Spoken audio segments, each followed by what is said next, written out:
Hi, welcome to Blackboard learning Excel series. So இன்னைக்கு இந்த வீடியோவில் நம்ம பார்க்க போகிறது ஃபில்டர், யூனிக், சார்ட் அண்ட் எப்படி இந்த மூணு ஃபங்க்ஷனையும் கம்பைன் பண்ணி நமக்கு தேவையான அவுட்புட் எடுக்கணும். அதுக்கப்புறம் அரே ஃபங்க்ஷன், அதுக்கப்புறம் டைனமிக் அரே ஃபங்க்ஷன் ரெண்டுமே வந்து பார்க்க போகிறோம்.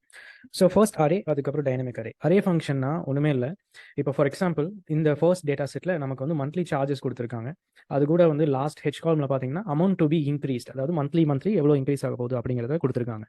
ஸோ இப்போ ப்ரெசென்ட் மந்த் சார்ஜ் 65.6னா நெக்ஸ்ட் மந்த் சார்ஜ் எவ்வளோ வரும் அப்படிங்கிறது கால்குலேட் பண்ணுறதுக்கு நம்ம ஆஸ் யூஷுவல் ஈக்குவல் டு அந்த செல் ப்ளஸ் அந்த அமௌண்ட் டு பி இன்க்ரீஸ்ட் அதை கொடுத்துட்டு நம்ம என்டர் ப்ரெஸ் பண்ணோம்னா அமௌண்ட் எவ்வளோ இன்க்ரீஸ் ஆகும் நெக்ஸ்ட் மந்த்லேருந்து தெரிஞ்சிடும். அதே மாதிரி அதை வந்து டபுள் கிளிக் பண்ணோம்னா நமக்கு எல்லா வேல்யூஸ்க்கான நெக்ஸ்ட் மந்த் சார்ஜஸ் தெரிஞ்சிடும். இப்போ இங்கே ஒவ்வொரு காலமும் நீங்கள் வந்து ப்ரெஸ் பண்ணி பார்த்தீங்கன்னா, லைக் அந்த ஒவ்வொரு ரோல கிடைச்ச ஆன்சர் ப்ரெஸ் பண்ணி பார்த்தீங்கன்னா நமக்கு வந்து F12 F14 அப்படின்னு சொல்லி அந்த காலமுக்கு தகுந்த ஆன்சர் வந்து நமக்கு ஆட்டோமேட்டிக்காக அப்டேட் ஆகிடுது. பட் எனக்கு இந்த மாதிரி சேஞ்ச் ஆகக்கூடாது, ஒரே ஃபார்முலா தான் எனக்கு இருக்கணும். பட் ஆன்சர் வந்து எல்லாத்துக்கும் ஆட்டோமேட்டிக்காக அதே கால்குலேட் பண்ணணும். அப்படின்னா என்ன பண்ணணும், அப்போ தான் நம்ம வந்து டைனமிக் அரே ஃபங்க்ஷன் நம்ம அதை யூஸ் பண்ணணும். ஸோ டைனமிக் அரே ஃபங்க்ஷனுக்கு ஈக்குவல் டு அந்த மந்த்லி சார்ஜஸ். ஸோ அந்த காலம் ஃபுல்லாக ப்ரெஸ் பண்ணிக்கோங்க, லைக் செலக்ட் பண்ணிட்டு plus amount to be increase அந்த காலமும் ஃபுல்லாக செலக்ட் பண்ணிட்டு காலம் வேல்யூஸ் வந்து சேஞ்ச் ஆகாமல் இருக்கிறதுக்கு நம்ம டாலர் சைன் வந்து அந்த ஆல்ஃபபெட் முன்னாடி ஆட் பண்ணுவோம். அந்த காலமை வந்து நம்ம லாக் பண்ணுறோம் அப்படின்னு அர்த்தம். ஸோ அந்த எஃப்ங்கிற ஆல்ஃபபெட் முன்னாடியும் பின்னாடியும் நம்ம வந்து டாலர் சிம்பிள் ஆட் பண்ணுறோம். அதே மாதிரி ஹெச்சுக்கு ஃப்ரண்ட் அண்ட் பேக் நம்ம வந்து டாலர் சிம்பிள் ஆட் பண்ணுறோம். So yes, dollar symbol add பண்ணதுக்கப்புறம் நம்ம என்டர் கொடுத்தோம்னா you'll be getting the same answer. But இங்கே வந்து நீங்கள் பார்த்தீங்கன்னா ஃபர்ஸ்ட் அந்த 70.6 அப்படிங்கிற வேல்யூவில் இருக்கிற காலம் மட்டும்தான் வந்து உங்களுக்கு ஃபார்முலாஸ் எடிட்டபிள். மீதியெல்லாம் பார்த்தீங்கன்னா சேம் ஃபார்முலா தான் காமிக்கும், பட் ஆன்சர் வந்து ஆட்டோமேட்டிக்காக கால்குலேட் ஆகி வந்திருக்கும். இதுக்கு பேர் தான் டைனமிக் அரே. ஸோ நெக்ஸ்ட் நம்ம வந்து சார்ட்டிங் எப்படி பண்ணுறது அப்படிங்கிறது பார்க்கலாம். ஸோ சார்ட்டிங் அப்படிங்கிறது ஒன்றுமே இல்லை. இப்போ நீங்கள் வந்து ஒரு லிஸ்ட் ஆஃப் டேட்டாஸ் இருக்குது, இது வந்து ஆல்ஃபபெட்டிக் ஆர்டர்லையோ இல்லை லைக் அசெண்டிங் ஆர் டிசெண்டிங் ஆர்டர்லையோ இல்லை உங்களுக்கு வேணுங்கிற ஆப்ஷனில் வந்து நம்ம சார்ட் பண்ணுறது சார்ட்டிங். இப்போ ஃபஸ்ட்டு சிம்பிள் சார்ட்டிங்கில் வந்து பார்த்தோம்னா நமக்கு அந்த சிட்டி வந்து ஆல்ஃபபெட்டிக் ஆர்டரில் இல்லை. ஸோ நம்ம அதுக்காக வந்து என்ன பண்ணியிருக்கோம்னா இஸ் ஈக்குவல் டு சார்ட் கொடுத்துட்டு அந்த காலமன் வந்து ஃபுல்லாக செலக்ட் பண்ணிட்டு நம்ம ப்ராக்கெட் க்ளோஸ் பண்ணோம்னா நமக்கு வந்து சிம்பிள் சார்ட்டிங் லைக் ABCD அந்த மாதிரி சிம்பிள் சார்ட்டிங்கில் வந்து நமக்கு வந்து ஆன்சர் கிடச்சிருக்கு. ஸோ எனக்கு வந்து ஒரு காலமை பேஸ் பண்ணி இருக்கிற எல்லாமே மற்ற காலமும் வந்து சார்ட் ஆகிருக்கணும் அப்படின்னா is equal to same sort formula open bracket. இப்போ எனக்கு வந்து என்டையர் வேல்யூ வந்து எல்லா காலமும் வந்து சேஞ்ச் ஆகிருக்கணும், சார்ட் பண்ணிக்கணும் அப்படின்னா என்டையர் காலம் செலக்ட் பண்ணிட்டு கமா கொடுத்துட்டு பேஸ்ட் ஆன் விச் காலம் யூ வாண்ட் சார்ட். ஸோ எந்த காலம் பேஸ் பண்ணி எனக்கு வந்து சார்ட்டிங் நடக்கணும்னா எனக்கு வந்து ஃபோர்த் காலம் சிட்டி அப்படிங்கிற ஃபோர்த் காலம்ல இருக்கணும். அது வந்து 1 கொடுத்துருக்கேன். 1 வந்து எதுக்குன்னா அசெண்டிங் ஆர்டரில் கொடுக்குறக்கு. ஸோ உங்களுக்கு வந்து இப்போ அசெண்டிங் ஆர்டரில் சார்ட்டிங் வந்து நடந்துருச்சு. ஸோ அதுக்கு ஈக்குவலண்ட்டாக இருக்கிற எல்லா காலம்ஸ்க்கும் சார்ட்டிங் வேல்யூஸ் கிடைச்சிருச்சு. ஸோ நெக்ஸ்ட் நம்ம வந்து என்ன பார்க்க போறோம்னா list down the customer ID with married status. So இது வந்து என்ன ஃபில்டர் பண்ணணும். ஸோ எந்த கஸ்டமர் எல்லாமே மேரிடாக இருக்காங்களோ அவங்களோட கஸ்டமர் ஐடி மட்டும் நமக்கு வேணும் அப்படின்னா ஃபில்டர் ஃபங்க்ஷன்.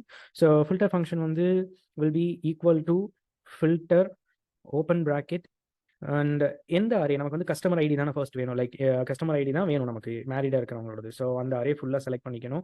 செலக்ட் பண்ணிட்டு கமா கொடுத்துட்டு என்ன கிரைட்டீரியாவில் மேரிட் அப்படிங்கிற காலம் வந்து எஸ்ஸாக இருக்கணும். ஸோ மேரிட் காலம் வந்து ஃபுல்லாக செலக்ட் பண்ணிட்டு அதை வந்து ஈக்குவல் டு கொடுத்து எஸ் அப்படின்னு சொல்லி நம்ம ஆல்ரெடி டைப் பண்ணி வச்சிருக்கிறத ப்ரெஸ் பண்ணியிருக்கோம். ஏன்னா எஸ்ன்னு இருக்கிறது மட்டும் தான் எனக்கு லிஸ்ட் டவுன் ஆகணும். ஸோ கொடுத்துட்டு நம்ம ப்ராக்கெட் க்ளோஸ் பண்ணி என்ட்ரு கொடுத்தா நமக்கு மேரிட் ஸ்டேட்டஸில் இருக்கிறவங்களோட காலம் வேல்யூ மட்டும் நமக்கு கிடைச்சிடும். So simple. அண்ட் நெக்ஸ்ட் நம்ம வந்து பார்க்க போகிறது unique function. So unique function வந்து நீங்கள் பார்த்தோம்னா இப்போ ஒரு யூனிக் காம்பினேஷன், இப்போ இந்த பர்டிகுலர் டிபார்ட்மெண்ட்டில் இந்த ஒரு போஸ்டிங் மட்டும்தான் இருக்குது, வேறு எந்த டிபார்ட்மெண்ட்டும் இல்லை. அதே மாதிரி பர்டிகுலர் டிபார்ட்மெண்ட்டில் வந்து இந்த ஜாப் டைட்டிலும் இந்த போஸ்டிங்கும் வந்து யூனிக்காக இருக்குது அப்படின்னு நமக்கு அந்த வேல்யூஸ் எல்லாம் வேணும்னா யூனிக் ஃபங்க்ஷன் யூஸ் பண்ணி எடுத்துக்கலாம். So that is very simple. Equal to unique open the bracket. அதுக்கப்புறம் நமக்கு இண்டஸ்ட்ரி அண்ட் ஜாப் டைட்டில் இருக்கிற யூனிக் காம்பினேஷன் வேணும். ஸோ அந்த ரெண்டு காலமும் நம்ம வந்து ஃபுல்லாக செலக்ட் பண்ணிக்கிறோம். ஸோ செலக்ட் பண்ணுறதுக்கு நீங்கள் மேனுவலாகவும் பண்ணலாம், இல்லாட்டி கண்ட்ரோல் ஷிஃப்ட் டவுன் ஏரோவும் ப்ரெஸ் பண்ணிக்கலாம். கொடுத்துட்டு நீங்கள் க்ளோஸ் ப்ராக்கெட் பண்ணிவிட்டு நீங்கள் என்ட்ரு பண்ணீங்க அப்படின்னா உங்களுக்கு வந்து யூனிக் காம்பினேஷன் அதில் கிடைச்சிரும். And yeah, so that's it's. இப்போ அனலிஸ்ட் வந்து பார்த்தீங்கன்னா லைக் ப்ரோக்ராமிங், ஜாவா அந்த மாதிரி வந்து யூனிக்கான காம்பினேஷன் அதில் என்னென்ன இருக்குது, லைக் மேனுஃபேக்சரிங்கில் ப்ரொடக்ஷன் இன்ஜினியர் இந்த மாதிரி யூனிக் காம்பினேஷன்லாம் இருக்குது அப்படின்னு சொல்லி வந்து நம்ம அதுக்கு தேவையான வேல்யூஸ் எல்லாம் எடுத்துக்கலாம். ஸோ இப்போ நம்ம வந்து யூனிக் பார்த்தாச்சு, ஃபில்டர் பார்த்தாச்சு, சார்ட் ஃபங்க்ஷன், இது மூணையும் வந்துட்டு பார்த்துட்டோம். ஸோ நம்ம பார்க்க போகிறது என்னன்னா இந்த மூணையும் கம்பைன் பண்ணி நம்ம வந்து எப்படி ஒரு டாஸ்க்கை வந்து ஈஸியாக்குறது அப்படிங்கிறத வந்து பார்க்க போகிறோம். ஸோ நீங்கள் இந்த மூணு இது கம்பைன் பண்ணும்போது ஃபர்ஸ்ட் நீங்கள் வந்து ஃபில்டர் யூஸ் பண்ணணும், அதுக்கப்புறம் வந்து யூனிக் ஃபங்க்ஷன் யூஸ் பண்ணணும், அதுக்கப்புறம் வந்து சார்ட் யூஸ் பண்ணணும். இதான் வந்து ஆர்டர். ஸோ திருப்பி சொல்கிறேன். ஸோ ஃபர்ஸ்ட் ஃபில்டர், அதுக்கப்புறம் யூனிக், அதுக்கப்புறம் சார்ட். இந்த ஆர்டர்லாம் வந்துட்டு உங்களால் இந்த கம்பைன்டு ஃபங்க்ஷன் வந்து பெர்ஃபார்ம் பண்ண முடியும். ஸோ இங்கே கொடுத்துருக்கிற டேட்டா செட் வந்து நம்ம பார்த்தோம்னா ஸோ இதில் வந்து பார்த்தீங்கன்னா industry, job title, city, salary, year on year, percentage growth வந்து கொடுத்துருக்காங்க.